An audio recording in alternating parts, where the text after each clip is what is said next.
My name is Spencer Walsh. Welcome to the show today. And on the show, the U.S. government strikes a devastating blow against the freedom of the press with their arrests, or the fact that they indicted Julian Assange of Wiki Leaks. We're going to tell you why. Also, why it's proposed releasing immigrant detainees in sanctuary cities to target political foes.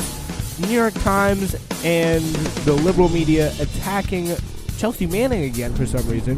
Definitely at Jeff Bezos, what he's up to now, latest on Brexit, and attacks on AOC and Ilhan Omar. Are they justified?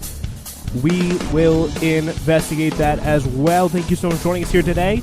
This is News Flash Live here on a Thursday, as the indictment of Julian Assange unsealed today by the Trump Justice Department. Obviously, Julian Assange of Wiki Leaks, very controversial guy, leaking a lot of information the government did not want to get out, especially U.S. government. They were all very, very mad at him.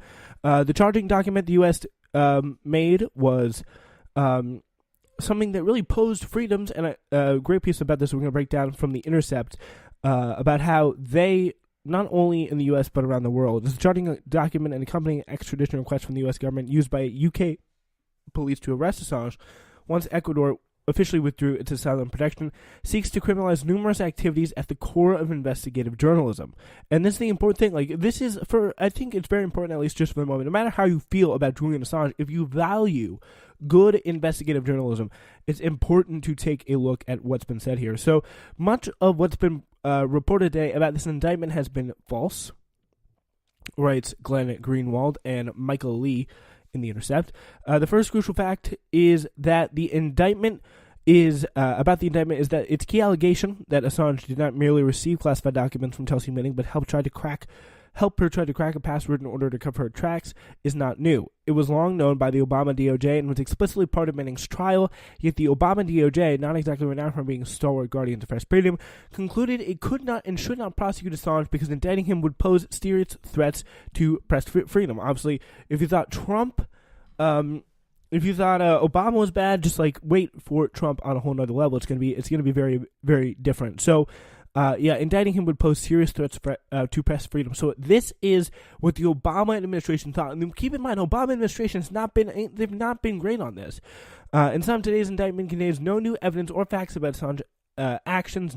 All of it's pretty much been widely known for years.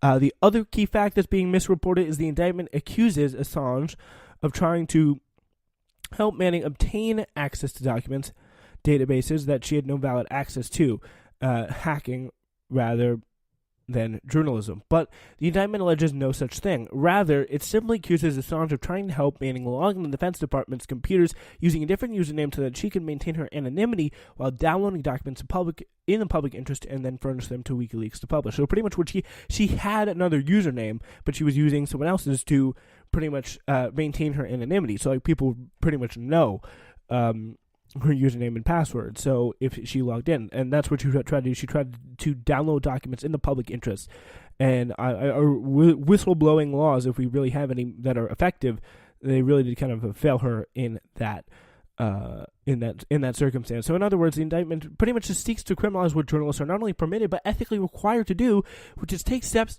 to help sources maintain their anonymity. As longtime Assange lawyer Barry Pollock put it, the factual allegations boil down to encouraging a source to provide him information and taking efforts to protect the identity of that source. That's literally what journalists do. Ask any journalist to tell you that is the most important thing.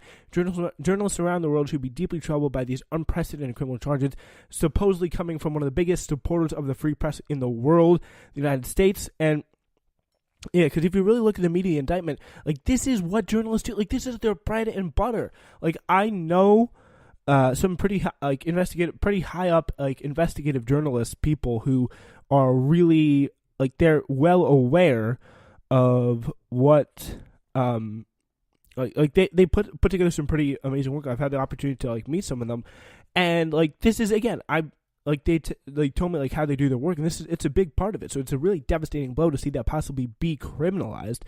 I mean, do I think they're starting to go after like Maggie Haberman?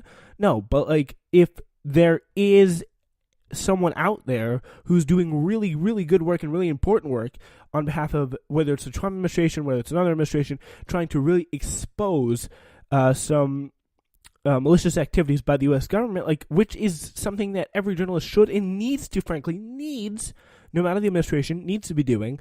Like, that is something that should not be kind of stopped or held back in any way. It's very, very important that that's exposed, and we know a lot about that. So, yeah, this is really why the indictment poses such a grave threat to press freedom. So it characterizes as a felony many actions that journalists are not just permitted but required to take in order to conduct sensitive reporting in the digital age.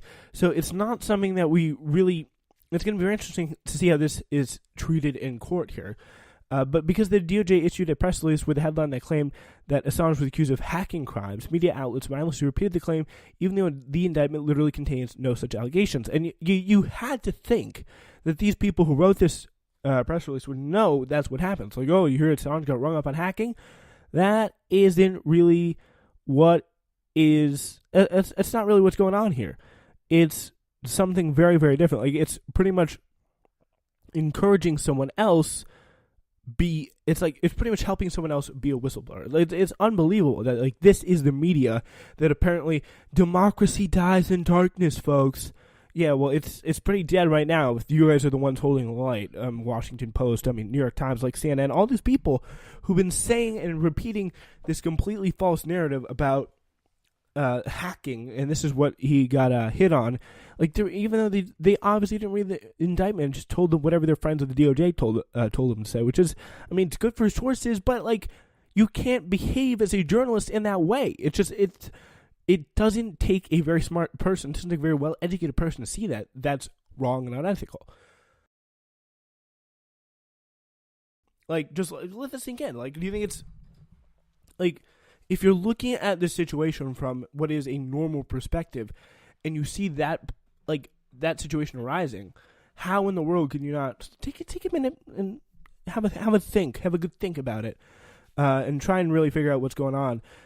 In 2013, the Obama DOJ concluded that it could not prosecute Assange in connection with publication of those documents because there was no way to distinguish what Wiki Leaks did from what the New York Times or the Guardian or other numerous media outlets around the world routinely do, which is work with sources to publish classified documents. Like, that's how they do it. There's no distinction from that point. But they thought maybe because Julian Assange is not part of a well-known organization, but an organization that a large portion of the country does not like, especially a lot of people with a lot of power, then they think that that's okay to do, like, to go after and to really attack someone who's actually trying to do a pretty important and legally protected, by the way, it doesn't matter if it's important, it's just legally protected job, which is publish classified documents. So the Obama DOJ tried for years to find evidence to justify claim that Assange did more than act as a journalist, which is he tried to illegally work with a man who could steal the documents, but found nothing to justify that accusation, thus never indicted Assange. And then pretty much the interesting thing was they didn't find any other evidence either. Like, in this indictment that's published today, they didn't find any other evidence either. They just put it in the title, Assange rung up on hacking charges, when there really wasn't any there. So the Obama ended 8 years in office without indicting Assange or Wiki Leaks. Everything regarding Assange's possible indictment changed only at the start of the Trump administration. So Trump comes in, things are different. Everything regarding Assange's possible indictment, it stepped up. The most reactionary Trump officials were determined to do what the Obama DOJ refused to do, which is indict Assange in connection with the publishing of the Manning documents. By the way, Chelsea Manning also in prison. We'll talk about her in a bit. It's kind of disgraceful the way the media has been treating her as someone who helped to do a pretty amazing and pretty powerful thing, which is expose what the U.S. military was doing abroad, and the fact that she is facing heat for this. It's really not right. We'll talk about her next, actually. But it's, as the New York Times reported last year, soon after Soon after he took over as the CIA director, current Secretary of State Mike Pompeo privately told lawmakers about a new target for American spies, Julian Assange, the founder of Wiki Leaks. The Times added that Pompeo and former Attorney General Jeff Sessions unleashed an aggressive campaign against Assange, reversing the Obama-era view of WikiLeaks as a journalistic entity, and something maybe even a little bit more sinister. And we all know Assange, very unpopular with the liberal media, but like the thing is, he has actually done some really, really important and interesting work that a lot of journalists, especially in this day and age, have really failed to do. So that's where I think you really got to give him credit for. And like it's it should be part of really how everybody looks at Julian Assange. Like it's part of that. Excuse me. And it's like, how could this? I mean, if someone actually does try to do it and put that good work out there, how do we know they're not just going to be shoot off and shoot away in 2 seconds flat? That's why it should really trouble a lot of journalists out there. So, yeah, I do want to play for you something that we did on Chelsea Manning in the future, but I don't think we're going to be able to play it for you, unfortunately. So that is, that's a little also unfortunate, but let's go back to really what's going on here. And the New York Times, they reported this.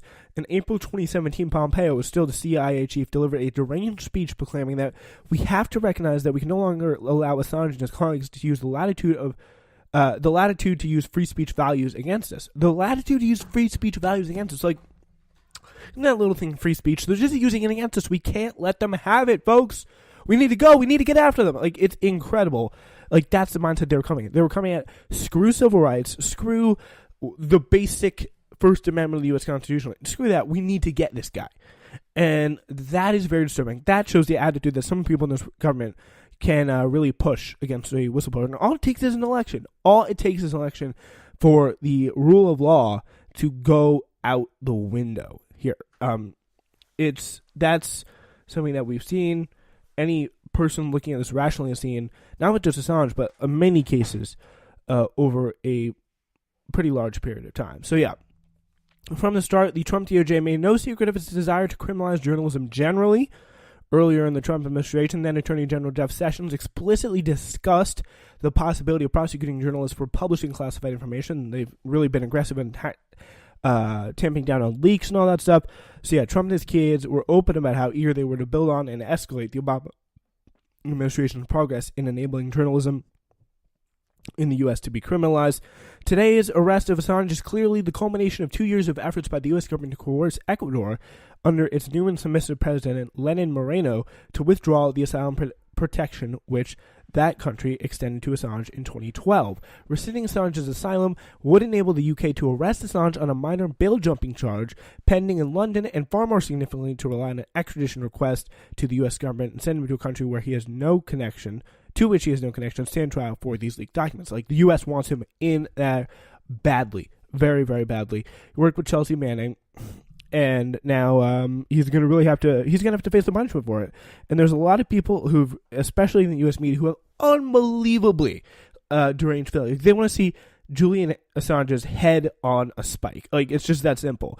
And the fact that he is doing this, and they have not been able to find anything that he helped her to steal the classified documents. And they have not been able to, they just haven't. Like, it's their case against Chelsea Manning isn't really even that good in the first place. And it's in terms of like whistleblowing laws and how we protect whistleblowers. Like, the laws in the country are really extraordinarily tough on that already. But the fact for Chelsea, but the fact for Julian Assange is even weaker. And the fact that they're still able to arrest him and get him on this is very, very tough. So the former president of Ecuador, not happy about this. He said, president of Ecuador. He was taking some shots at this guy. Rafael Correa was his name. He says Moreno deserved the title of greatest traitor in history for what he did in terms of literally getting Assange to be dragged out of this